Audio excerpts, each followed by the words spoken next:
邊，喜慶位喺東南邊，正財位喺東邊。呢、個北邊係偏財位嚟嘅，文昌位喺東北邊，中間係桃花位，都係非常適宜擺放花嘅。偏財位喺北邊啊，咁我哋係可以擺放一啲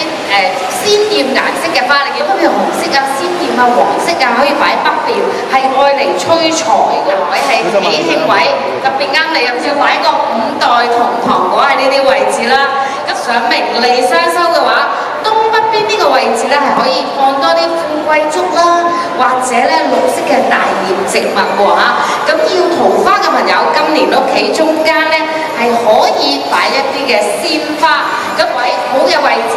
擺花一定冇錯，大門啲顏色鮮豔啲，多啲去換下佢就更加理想。